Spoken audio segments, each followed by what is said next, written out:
What was your birthday? What was your birthday? Yeah, wicked young. But he smokes like a chimney and he drinks like a fish. Now, he doesn't have the healthiest lifestyle. Yeah. I think part of it also is he stopped being he was a mailman. Audrey, I just need you to your John Hancock project. Is that the right one? Oh, that's No, like that's a, last month. Oh, that's last I don't know where that came from. Oh. The Tracy had. Brian, thank you. Oh, yeah. Great. All right, we can go use that one.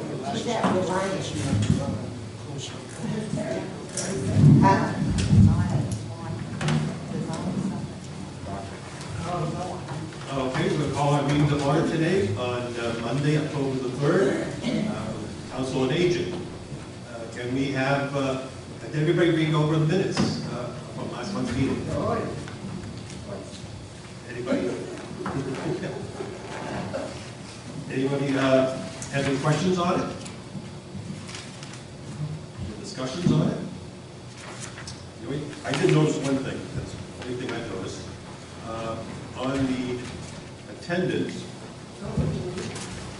Paul Crowley's listed as being here and also being absent. Oh, I did that, huh? I'm sorry about that. When you notice, Sorry. When you notice things like that, I'll let you know, because my eyes go so crazy. Paul Crowley was listed as absent and he's also listed as being here. Well, Let's try to do a cut and paste, but. sometimes we're not always sure whether we're here or not, so we just wanted to make sure covered both of it. Sorry about that, Paul. I'm glad you came back. So do I have a motion to accept the minutes as they were written? As amended? I make a motion. You have 10-page motion already. Oh, I'll set, oh, they did go all that, all that. Any discussions on it? With the attendance sheet, Okay, so voted. So we're all set on that one. All in favor? Aye. Any opposed? Any opposed? I'm trying to move my list a little bit. Okay. Next thing on the list was going to be the treasury report. We don't have a treasurer's report unless you have a copy of it. You should have a copy of the treasurer. So I did send it out in the package, there's a full packet right to your left one. If it's to your left, up to your left. So Terry had an appointment, she was going to try to scramble here very quickly to get to the meeting, so I asked if we delay the treasurer's report. I indicated this might be a quick meeting today, so she asked me to present on her behalf. Terry and I did not have a chance. We only had 3 weeks between the last meeting and this meeting, so it kind of caught up on us. She didn't have a chance to review the report in depth like we normally do, but I will tell you she did review it and caught a small, but albeit an error nonetheless, a small error, which I will let you know about in just a minute. So if we look first at the budget report, general fund, first page, this is our operating account. It's funded by the city. Generally, it just funds the normal kind of cost to keep the center open, does not cover those programmatic costs or specific program people. So in here, it's pretty straightforward. You can see we're pretty close to being, right on target.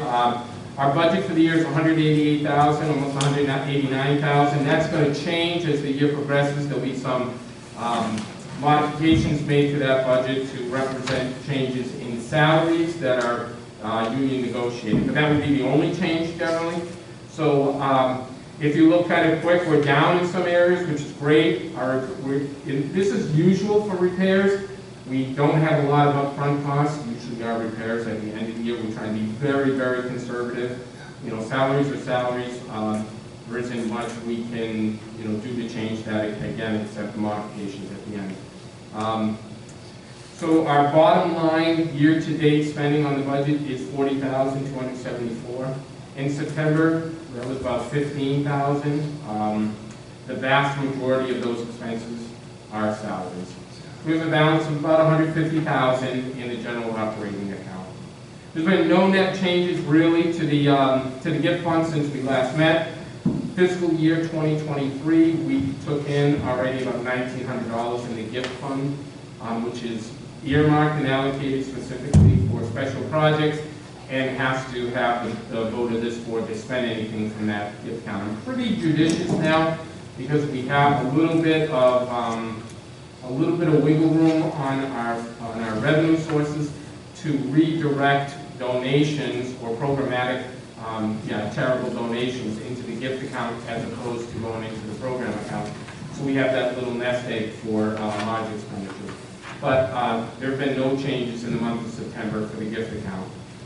On the revolving fund, so it's really the revolving fund and the state grant that the vast majority of our activity costs and revenue pass through. Year-to-date, we've taken in about $8,800, $8,735.60 to be exact. In the month of September, we took in about $3,500 of that $8,735. Our expenses include like Amazon supplies, and it's always programmatic supply, similar, by the way, to the state grant.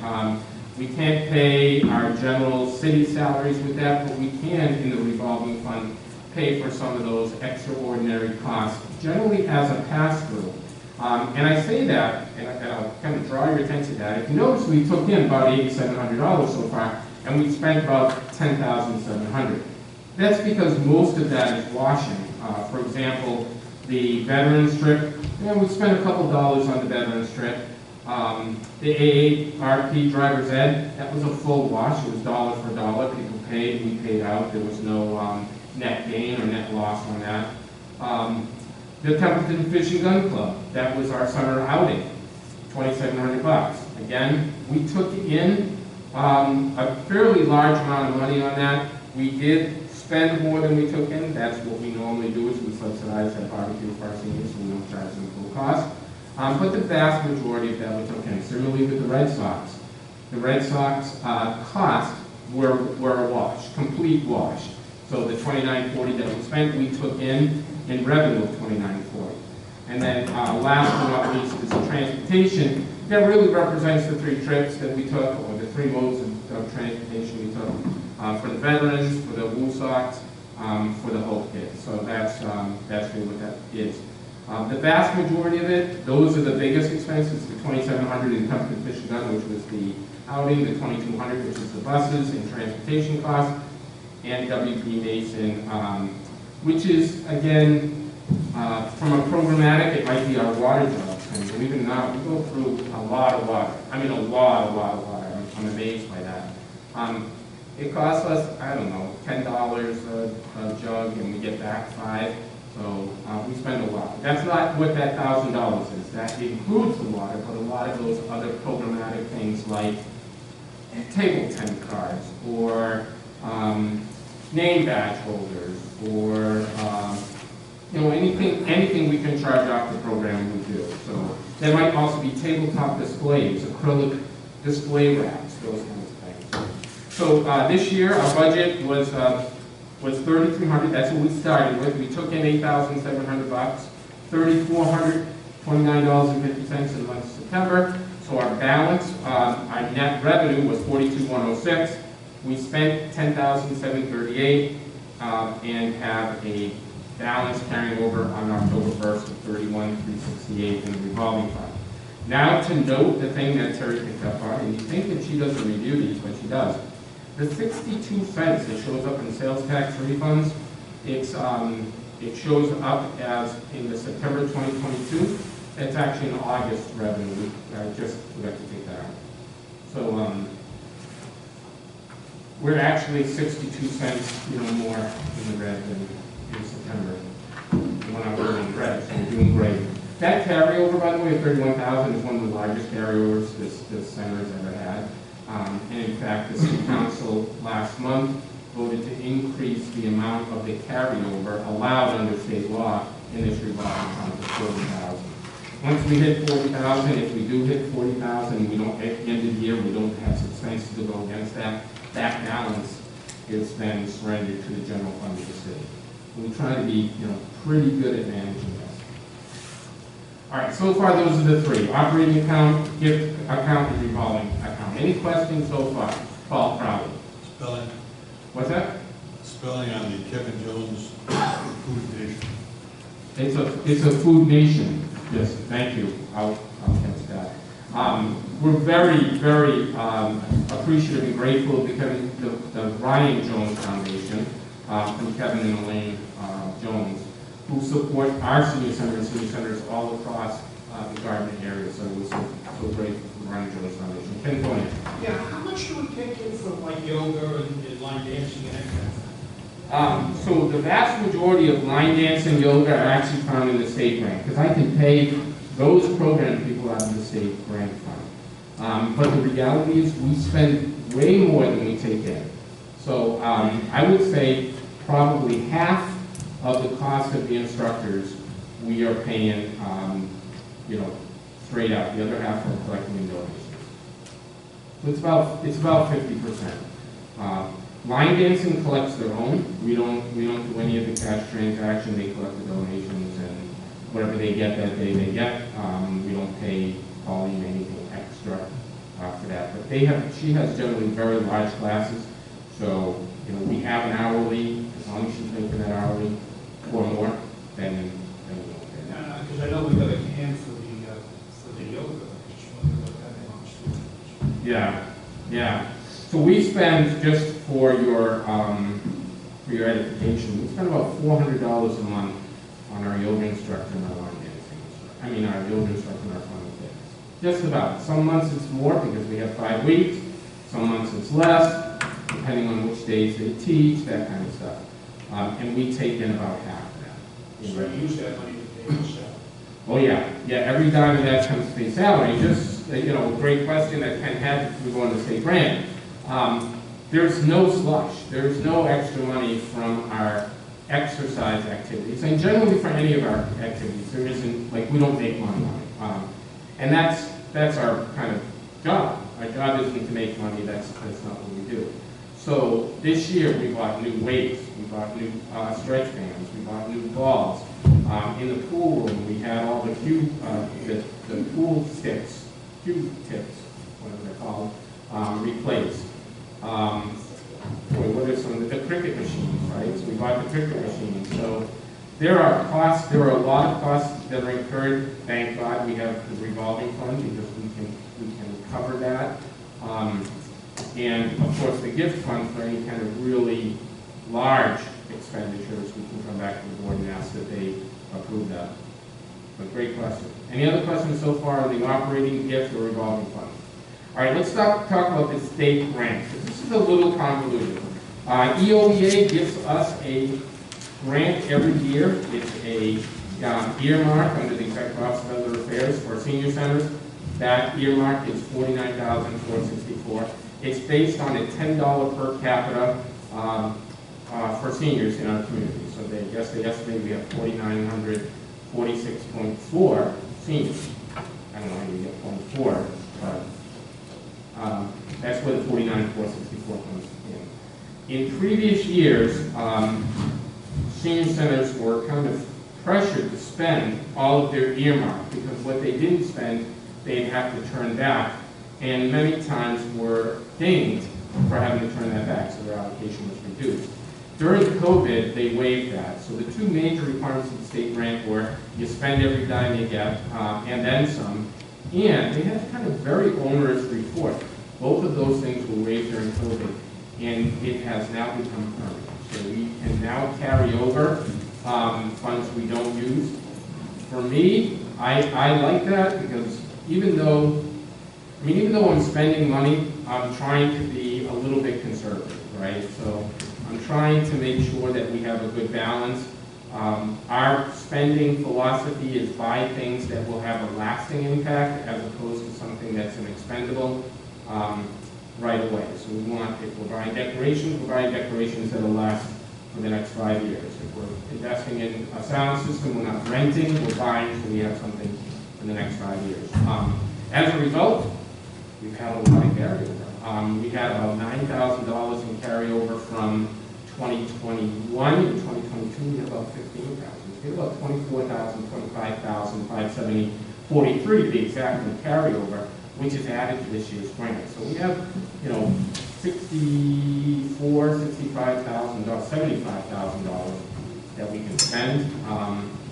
And so far, we've spent about 12 of that. So just in August, in July, August, and September, we've dropped about 12.5, which still gives us a lot of money. Now, I think that's important for us to note this morning.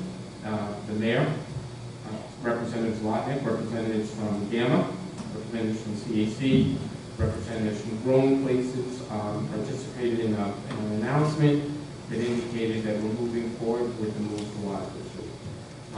So that's kind of great news, and I welcome our partner Gamma. I'm really excited. I don't know how excited you'll be being in the same building as me, because already I'm a pain in your neck. I'm going to be much more of a pain in the neck. But I love it. I think it's so synergetic and really offers our city a great opportunity. So I'm excited about that.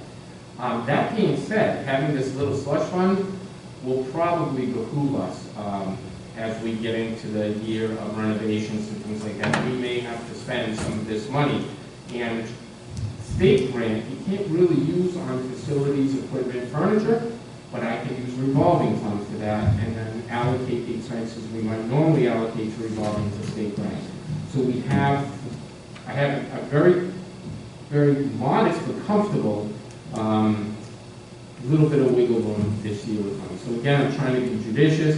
Some of the things that we've talked about, and I won't belabor it because I talk about it every time. We just bought new tables, new chairs for the center because we need them. Now we're really going to need them. So we'll probably buy another stash of tables, for example. We're going to need them. But the city just bought us 70 new chairs. We'll use those and then some. All right, so our $75,000, we used $12,554. 3,000 of that was for September, and the numbers look a little funky again because I was actually just trying. You can see down at the bottom I put a caveat: FY 2023 population projects an estimate increase. Nope, that's not the one before that. Yeah. I didn't get the salary number for the outreach coordinator, so I estimated that's where that difference is. I estimated. I really think it's going to be higher. I think we're going to be more on the 12,000, not the 11,000 mark. All right, now the vast majority of this expense so far has gone into our outreach coordinator and our yoga and fun and fitness instructors. You can see very clearly for outreach coordinator from FY 2021, we spent about $2,200. FY 2022, about $1,200, and so far in 2023, $2,100. All those numbers roll in together since we've now carried over those amounts. So now I allocate expenses to FY 2021. It shows my 2021 state grant number. That's the way Munis works. Then the other big expenses: $1,860 for fun and fitness, $1,950 for yoga. And then the last big one is MCOA. It's our Mass Council on Aging dues. So that's it's our Massachusetts membership within the Council on Aging. Any questions? Oh, by the way, I just want to give you this. I just told you that nice news about 75,000 carryover, spent 12, 13,000. The census estimates aren't out yet. The census numbers aren't out yet. And our senior-centric grants are predicated on the census numbers. UMass did a projection on what the net growth is in every individual community. And that projection is what's going to be used as the basis for awarding this year's grant and for the next 10 years. So they don't revisit the numbers and bring them down or bring them up. It's your number for 10 years. And the estimate right now looks like we're about 1,700 more seniors than we were 10 years ago. So the result, and I can't tell you this is for sure, but it looks like based on the formula they're using and the indications they gave, that could mean about another $20,000. So, but we won't know that for another 3 months. We won't know that till January. All right, questions? Paul? Mike, for the new members, could you let them know when the 2023 allocation will come from the state grant? So You know, we're a government fiscal year. So our fiscal year starts on July 1 and ends June 30th of the fiscal year. So we're in fiscal year 23, which ends June of 2023.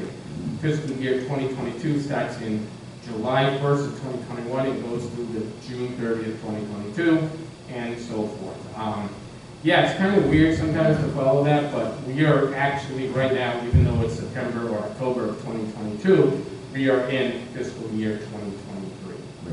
And the grant is legislatively allocated, so the very minimum we're getting is $49,464. That's a given. We really expected the contracts to be in this week, but they're not. And last year we had a similar problem. It was delayed. The staff there are very responsive, and like everybody, they're urgent to have a full regimen.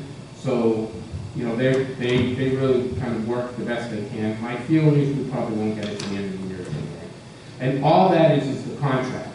That's not the money. That's not the award. The award has already been made. It's a minimum of 49,464, and probably more than likely it will be higher than that, and could be as high as almost 70,000. So.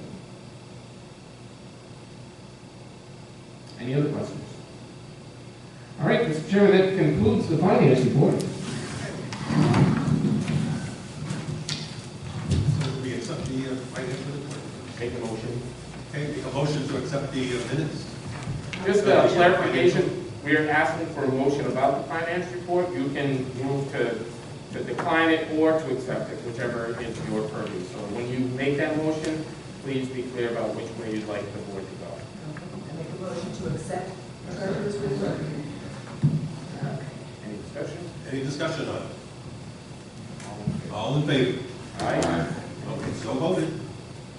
Okay, next thing on our list here is old business. Any updates on new business? So one of the things that's listed here is our bylaws on our update.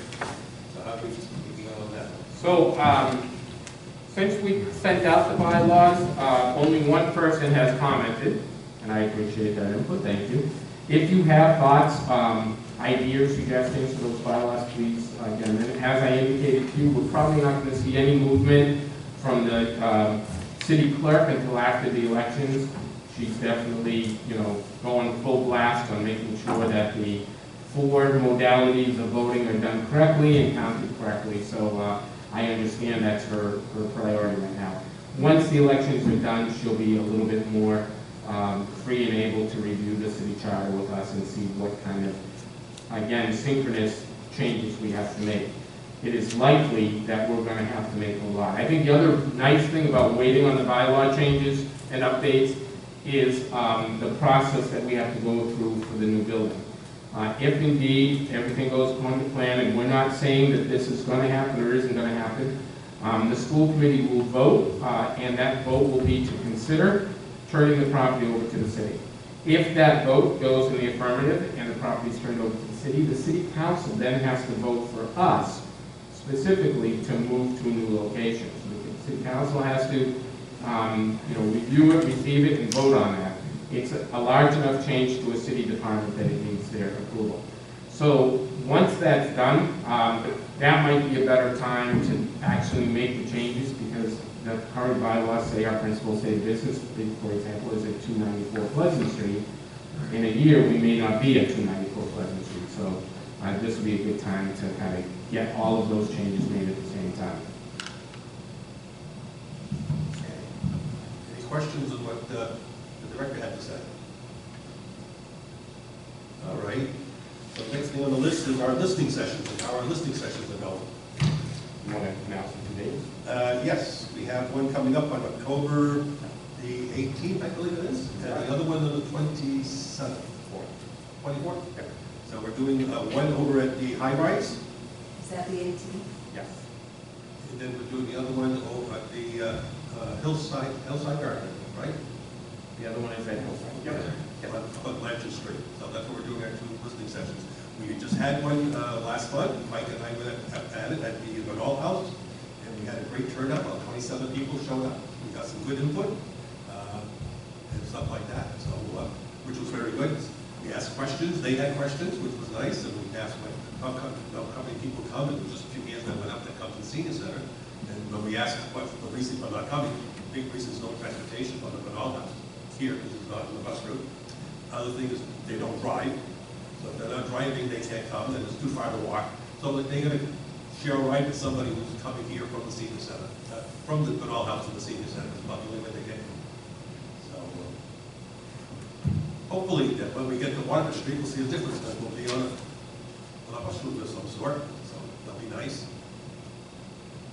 And hopefully we'll get more people from the Vanall House to come. So right now, we're just waiting for the other one. We're doing the other two locations and get more input.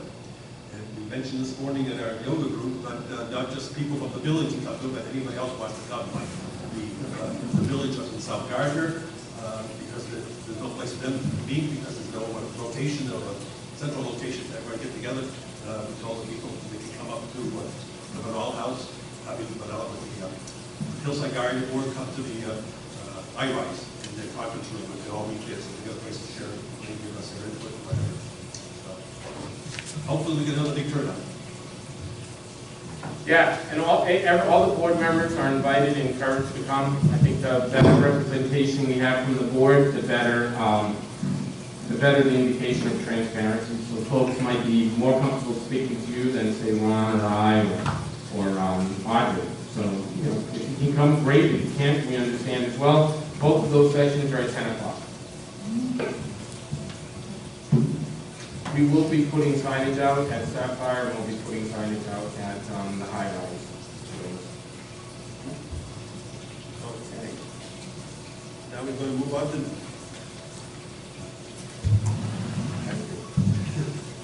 Okay, now we're going to move on to new business. And Mike gave us a report on the what was on here. Yeah, so the big thing I think right now on our radar is this health fair. It is crazy big. It's really got a lot of traction and momentum. I'm really excited about it. Just a reminder, it's a result of us hosting the health fair at Waterford Street School tomorrow from 10 o'clock to 3 p.m. Wednesday, not tomorrow, Wednesday. What are you talking about? Yeah, Wednesday. Oh, geez, it feels like it's right up on us right now. We will be closed on Wednesday. The center will be closed all day. All our staff will be at the health fair, so you know we can kind of split. You know, you did some great publicity everywhere. Yeah. Everywhere. Yeah, you did a great job. I'm going to speak about that, Gloria, and I appreciate that. You know, part of it is the ask, right? So if you ask people, they'll do it. And I tell people all the time, the worst that somebody can say if you ask is no. But if they say yes, then you have that support, whatever that support looks like. So I've got to throw this. This out there because it's so important. One of our big partners in this, right from the beginning, was Lines and Signs, and I talk about them all the time. But asking Doug and Pat and Wayne to do things is never a chore. It's never a chore. If they can't do it, they say no. We got this coming up. But if you look at in the city, there are, I think, 9 signboards out on the streets. Every housing development has their own signboard. They made us 2 large banners, which we have at Waterford Street and here. That has been tremendous. We have transportation partners like Gamma and Mark, who just do incredible work for us. And when we ask, they never say no. By the way, Tracy, I think I owe you some money, but I need invoice. Oh, I'll have to talk to you. Well, yeah, I don't know if that's true, but I doubt that I'm thinking of that. They don't say no. And so, Gloria, I appreciate your comments, but I want you to know, and I want the board here to know, and anybody who's watching this to know, that a lot of people have made a lot of heavy lifts for us, or maybe even not heavy lifts, but have answered the call to service here at the senior center. Haywood Hospital has signs up at the front entrance for us. We're so appreciative of that, and if it weren't for their help, yeah, we might be alone in the auditorium on Wednesday. But the good news is every day we get at least one call. For the last week, every day, at least one call from somebody who wants to be a part of the health center. I'm like, oh my God, this is crazy. So now we're at 114 vendors that will be putting over at Elm Street School as well as Waterford, because we don't have to know, that's not the way it's anyway. And literally, on the way in, we had a vendor who we've worked with a long time asking if they can get in on the health fair, so they're in. We've received a lot of sponsorships, and I'm very, very grateful for every organization that has stepped up to help us financially. Though that financial contribution, including some pretty large sponsorships we didn't think we were going to get, are going to help pay for our vendors' lunch. We're anticipating just for the vendors having to serve 300 meals that day. Whoa. Just for the vendors. We're not opening the lunch up to the public because the public isn't required to stay there for 5 hours and work during lunch. So we've gotten support from the local supermarkets, Hannaford's and Price Chopper, providing us with water, Red Apple Farm, and all right, you ready for this? This is a great NCCI Gardner, the prison, has stepped up and is making us cookies for dessert, trays and trays of cookies. So isn't that cool? Just so many beautiful people doing such great work, and I appreciate it immensely. And of course, even in this room, we made the call, a single ask, and our partners, Gamma, once again, stepped up to the table and are helping to promote and sponsor this event. But some of the expenses, like we got some sponsorships, we got some money coming in, but we also have the table cost. We're renting 40 tables. Doesn't sound like a lot. But in addition to that 40 tables, we're going to Annunciation Parish and cleaning them out. We're going to Bethany Baptist and cleaning them out. The Gardner Elks and cleaning them out. Plus we're taking from here 25 tables and 20 tables from City Hall. So in order to have enough tables for all the vendors, and then for those vendors that select their tables, it takes a lot of partners. Chairs, we're bringing in 275 chairs. We'll have the food, we're providing table coverings, all the copying we're going to do. We're making 500 programs. If anybody's interested in seeing those, we have some copies outside that you're happy to do, and of course our posters. We do have a bus route going, and Watford Street is only about 100 yards off of the current bus route for the Mart in Gardner. So I asked if Mart would just extend that. And they said, well, in this case, we'll do one better. So they're doing a circuit for us. They're going between Waterford, Haywood Wakefield Place, Haywood Wakefield Commons, Bernal House, High Rise, and Hillside Garden with a directed bus route for the health fair. So folks can't say there's no transportation. And this will really be the litmus test for us. As we heard from so many people at the listening session, transportation was an issue. Whether or not transportation can be resolved in that kind of circuit. Mark has also agreed when we go to full occupancy of Washington Street, they will put the community center, including the McKean Senior Center, on the bus route permanently. All right, that's it for healthcare. Let's just go through Medicare. We're ratcheting up. We have 2 times per week with Shine and 1 time per week with Integrity Medicare. By the end of this year, we'll do well over 1,000 appointments for Medicare counseling. That's huge. Special programs coming up, Golden Age on October 12th. We have our RHR Real Estate, Learning to Downsize or Getting Ready to Downsize, October 14th. From 10 o'clock to 1 o'clock, it's a rolling program, so you can come in at any time, drop in. We have our listening sessions on October 18th and 24th. AARP, and by the way, Golden Age speaker is going to be Julie Meehan from Gardner CHC, and the AARP speaker is going to be Keith Auburn from Integrity Medicare. Our seasonal stroll with Julie on October 19th at the Gardner Bike Trail. Our travel time tea, October 25th with Diane Pellet, specifically to meet with representatives from Colette and our other travel agencies, and Diane to talk about upcoming trips. Our Thanksgiving on a Budget is October 26th. I did just get some bad news. So our huge partner and friend, Michelle Morin from Gardner Rehab, had a change in her position, and part of that change is she can't do outreach although Gardner Rehab has agreed to let her continue to do the Gardner Senior Center, her position has not progressed or transitioned in order for her to do this. So we're going to be canceling Thanksgiving on a budget unless somebody else would like to come and present that for us. And we will help and support that person do it, and we're reaching out to some folks now to assist us on that. We have a Fallon open enrollment program on the 27th that talks about supplement plans and advantage plans. Our cake decorating on October 31st. Our Real ID from the Department of Motor Vehicles on November 7th.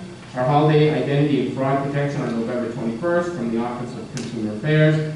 Our Thanksgiving meals will be November 24th. The holiday party here at the Senior Center, December 7th. And one big change this year is our holiday meals. We try to host two. We do a Thanksgiving meal, that's truly the Senior Center, and then a second meal at Christmas. And we usually do it, the last couple of years, we've done it the day before Christmas. But the issue with that is a lot of folks are with their families the day before Christmas, and so are we really hitting all the folks we really want to hit? The other thing we were talking about philosophically, we haven't made a decision on this, is folks tend to congregate and be invited during the holiday, but once the holidays end, not so much. And we know this from a mental health perspective that the ides of March are real. People are more isolated from January to March than they are certainly in the month of December, though a lot of folks seem to think the holidays put undue pressure and burden on folks. They do, but not to the degree of the mental health issues we're talking about. So we're talking about actually doing a holiday meal after Christmas. So like at the worst a week after, but then maybe we could look into the months of January. We're still looking at that. And then we already talked about the EOEA grant. So that's my probably quickest record report. Yeah. Questions? Thoughts, comments?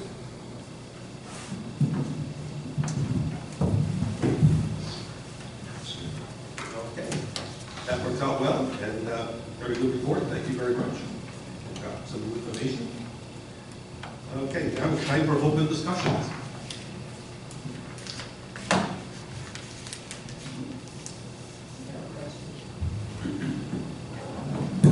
I have a question. What is an anticipated opening date for a change in location? So it's a great question, and I don't know that I can give you one.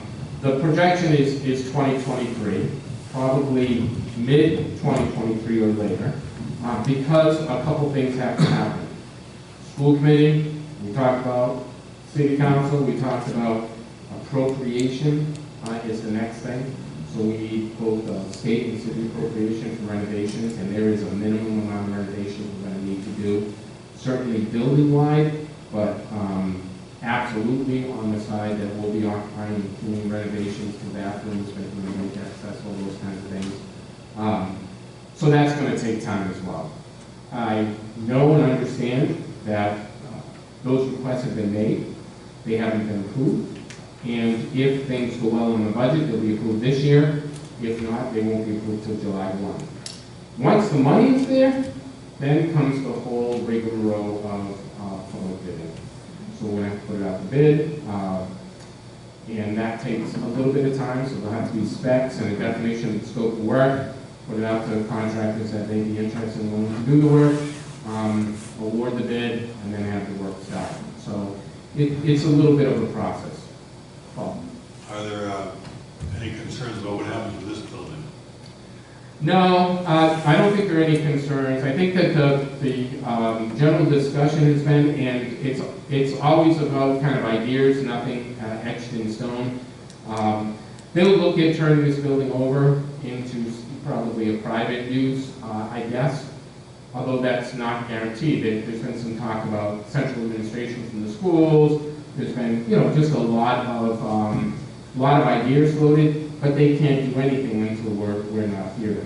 So once they do, my feeling is there's a flavor, there's an appetite rather for transitioning this to a private entity instead of collecting taxes on it. That does two things, by the way. It generates a little bit of revenue, and that revenue can then be rolled into the improvements at the senior center, building, and throughout that entire community center. And And then the second thing, it puts it on the tax roll so that they can start collecting some revenue off a building that has generally very good bones. I mean, I like the building. One of the things we talked about, right, and I've said it again and again, I like this building. I like coming into a nice office every day. I do. I like coming into a nice room. I like that, right? So no renovations. It feels good as a worker. But the reality is we have those three major impediments, and those three major impediments are parking. And I can't tell you the countless number of seniors I have heard from that said, we were going to come, but there was no parking.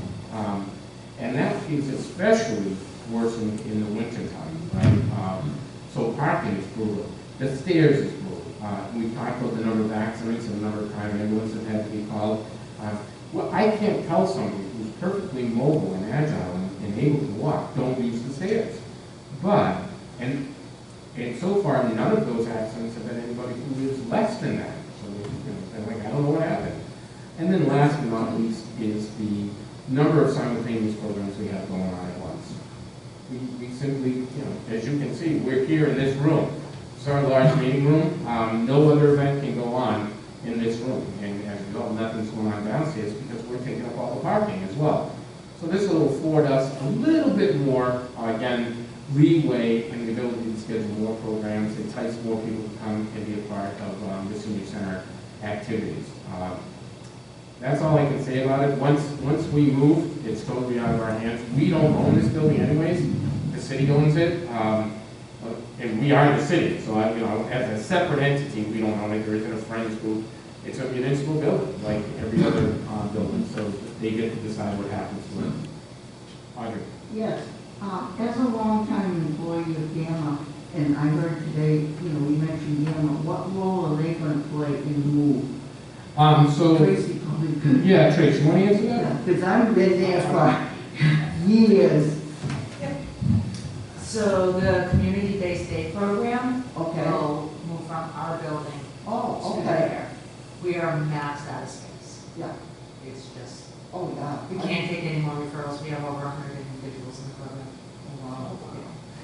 What a great testament to the work that Gamma does, your reputation, and the service that you do for the folks that are part of your program. Now, Sean also talked about a second major advantage of you coming into the community center. Are you able to speak to that? Or I can. Yeah. So once our individuals have moved out of the building, we are going to turn that space into outpatient for substance use disorders. Okay. So people will be able to get their counseling. Okay. So where is the day program in the building right now? What part is it in? It's in the front part. Coleman is where Coleman was. Yeah. It's really hard to describe to everybody. Yeah, if you haven't If seen you it. haven't seen Yeah. it, so in the front area, that front area, and then the back hallway area is made up into rooms. So Oh, we where have- my office was? Your offices, the case managers, Yeah. or the case managers are actually in there. Oh, We have 5 case Okay. managers now. Oh, In okay. Gardner. Oh, wow. So we got 1, 2, 3, 4, 5, 6, 7. 7 classrooms, and one of the classrooms holds probably about 30 individuals. Oh, okay. Yeah, it's super. I mean, it's really, the other neat thing about this, and there are a lot of benefits, and by the way, we're not going in with rose-colored glasses. There are some things that have to be addressed. Like, the place needs to be freshened up, the renovations, we're still working on systems for shared spaces and things like that. But so far, it has been unbelievably cordial, and people are committed to the success of each other's organizations, not just their own. And that's a rare commodity in the grouping that they're putting together. The number of jobs that will be created from this too is huge. It's more than just relocating agencies. It's about creating new opportunities for our city and our organizations, and the economic impact is substantial. So I'm really excited about that prospect and being part of that whole initiative. So Gamma's one, Yeah, Gamma will be one of our partners. Yep, on the other side, this project. on yeah. the other side. Where the 2 floors are, Oh, yeah. And you're gonna use both of them?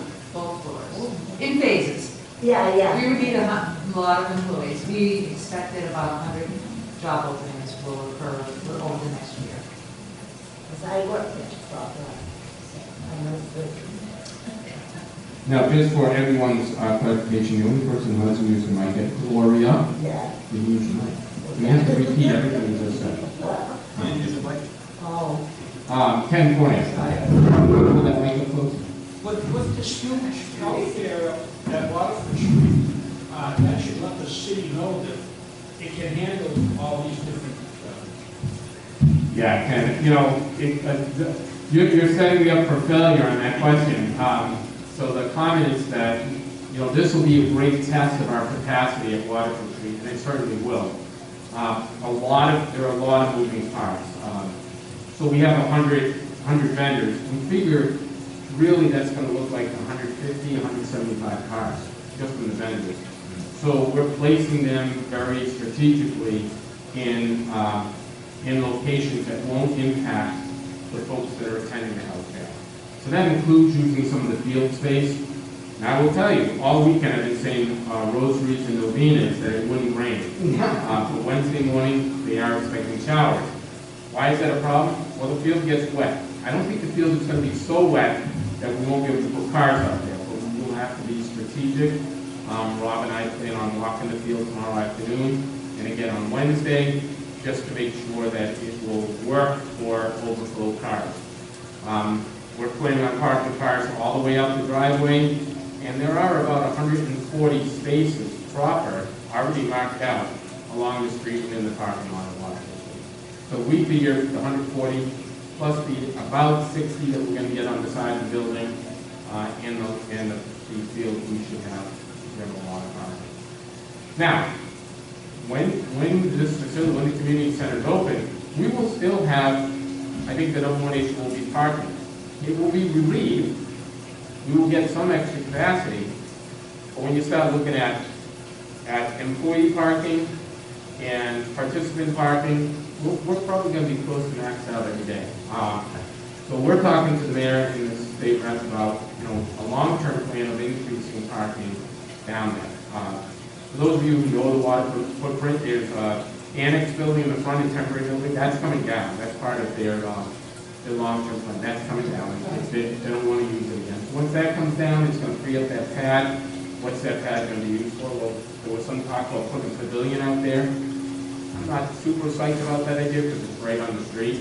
So I'd rather move the pavilion out into the field if we're going to do a pavilion. But maybe pave that over and then give us another 25, 30 parking spaces. But this is a work in progress. We are not going to go in and solve all of our problems overnight, but we'll solve a lot of our problems overnight. So that's kind of nice. Are you going to have handicap parking designated on the fair? Somebody's going to kick me in the shins for this. So it's kind of a joke, but not really. We laughed about this. When we did the outing at the Fish and Game Club, we tried to earmark handicap parking. Several of you worked at event. Earmark as much handicap parking as we could near the clubhouse. But the reality is about 80% of the people who attended the outing had handicap parking. Oh, yeah. So you figure there were 250 people there, plus staff. And we said, okay, we only have 30 handicap spaces. How do you get 200 people into 30 spaces? The kind of sad reality is that some folks with handicap placards are not going to find a handicap space. Just like if you go to Walmart on any given day, there may not be any handicap spaces for you. Or the hospital. Or the hospital is great, that's a better Exactly. idea, yeah. But it's the reality of the situation. We can only have so much. But the answer is, there will be handicap parking designated. You may or may not find that handicap parking available. Yeah. Any other questions, thoughts? I will turn this over to. I have just one thing I want to say, because I happened to see a flyer at the office desk this past week, and it's, I was want to make an announcement to the people from the public who will be watching this, to let them know that the Gardner CAC Community Action Committee is going to be doing free dinners through parts of October, November, December, all the way till May. And the dinners will be served in the parking lot of the Gardner CAC at 294 Pleasant Street, Gardner. has a drive-through starting at 4:30 p.m. in the afternoon while supplies are last. The fellowship table follows the Gardner Public Schools schedule, therefore, when there is a vacation or snow day, there will be no meal. So it also says something about the dates or something to change, but that's the dates they have scheduled. So anybody's coming to the senior center, they've had flyers over at the front office. We're going to do, do you have the other sheet? I'm just going to send this around if you want to take a look at it. This is the program book for Wednesday. And this is a separate sheet. This will be a back-to-back that has the map and the listing of all our vendors. So if you want to look at it, we'll pass that one that way. I also want to just make one other announcement, if I can. I'll let you know ahead of time, even though we said we're going to be early today. Well, we'll still be early. We did a trip to the USS Constitution. For those of you who know about it, hopefully you've heard good things. It was a great day. It was a glorious day. Beautiful weather, no crowds. We got in and out, had a nice lunch. It was really, I think, very successful. As we were planning for that 3 months ago, we reached out to the U.S. Department of Navy and asked them to authorize one of their Navy personnel to come to Gardner and give a presentation, in which we got a response, a nice response that said, hey, I'm sorry, but naval regulations state that a duty officer can't travel more than 50 miles from the duty station for a speaking engagement, and Gardner is 56 miles. So we were bummed. The day that we went to the USS Constitution, we walked on the ship, and on a rare occasion, we were met and greeted by the commander of the Constitution, B.J. Farrell, who was the individual who I had asked to have as the speaker in Gardner. So we chatted for about 15 minutes. At the end of the conversation, I said to her, geez, I'm trying to get you to Gardner, they won't let you come because of the naval regulations. It was very nice conversation, and after the end of that, she said, Michael, come to Gardner. Come to Gardner, here's what you got to do. So she made a couple notes for me.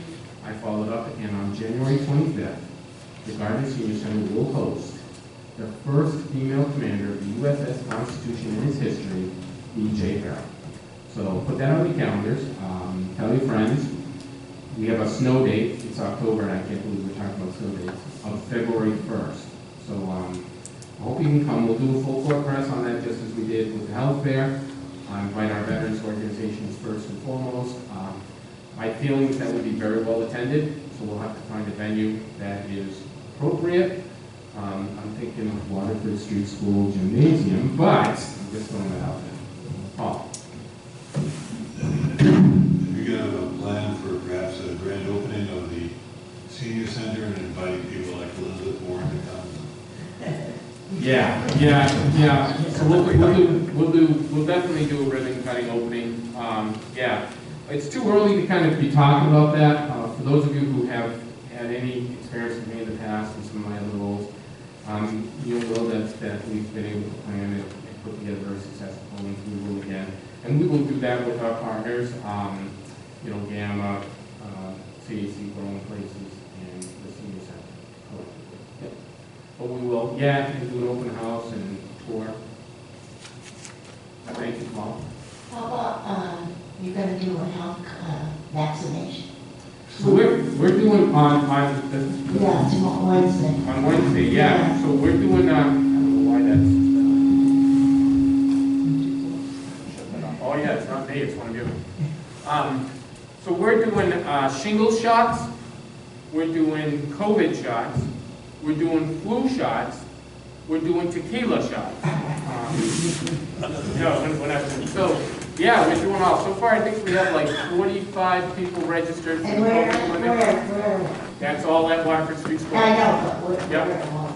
Yep. In the main exhibit hall. Yep. Oh, really? Yeah. It'll be in the Right throes of it. We'll bring our privacy screens and provide some area for I want folks to get a that. flu shot. I would only say this, if you're able to see this before the health fair on Wednesday, pre-registration is required, and here's why. First of all, it speeds up the process. We'll only have one vaccine draw person who's pulling the vaccine and filling the needles, and one vaccinator at 10 o'clock. That vaccinator probably not to anyone's surprise, is retired physician John Harrington, who once again didn't even balk when we asked him if he would come. And then at 1 o'clock, we'll have a full regimen. But it speeds up the process, so we do pre-registration for all the vaccines. Particularly important for the shingles vaccine, because most health insurances don't cover that. So you could go get a poke in the arm for your shingles vaccine on Wednesday and come home on Thursday for a bill for $150. So what we want to do is get that information. We'll process the insurance and see if there's a copay. And if there's no copay, we'll call you with employment time. So, all right, any other questions? I have a question. Mary? For the coming year, giving information on music programs that are going to be offered again and been well attended in the past. Sometimes the Gardner Cultural Council had some. Yep, so we've supported 5 applications for music programs for the 2023 year, which would be including the 2022 program year through December. So we're still looking at music performances through December, and then for next year, FY23. But they are FY23, and that's important to note. So FY23 doesn't start, well, yeah, it starts now, but it's through June. So anything after June is a new fiscal year for the Cultural Council. So anything next year, July 1 to December, we haven't scheduled because it's not going to wait. So yeah, we have 5 applications in. We've been contacted by 3 or 4 others. What we do, once a month, we meet as a group of council on aging in North Central, so Clinton and Sterling and Leominster and Pittsburgh. And we talk about, oh geez, what was successful, what wasn't. Did this go over well with the seniors or what didn't? So that kind of gives us a good idea as to what programs to bring into our center. And we've had a couple that have reached out to us that we've just decided not to engage. Yeah. And a couple that have engaged in the past that we're not doing this year, just because we want something new. So we're working on trying to get a mariachi band. That's something we're kind of excited about. So maybe for May performance, Cinco de Mayo. We're looking to get and have confirmed, by the way, for January 25th. And if you guys didn't see it, it's the militia group that performed at the Boston Pops. Their whole drum line, or the front part of their drum line, the major drummers, are going to be here on the 25th for DJ Val. Yes, we have some things for them. Yeah. That's the 25th. January 25th. Yeah.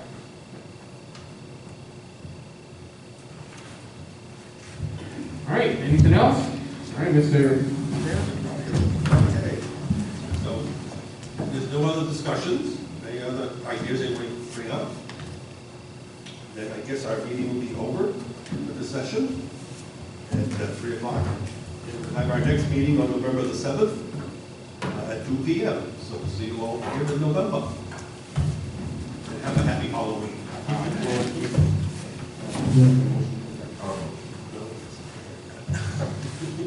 Can I have a motion to adjourn the meeting? All in favor? All right. Okay. Any opposed? Yeah, you got me. Okay, thank you.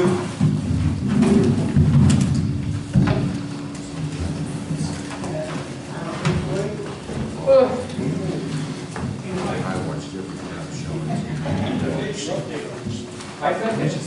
Yeah, I sent it last month to everyone. You should have all received the updated board list.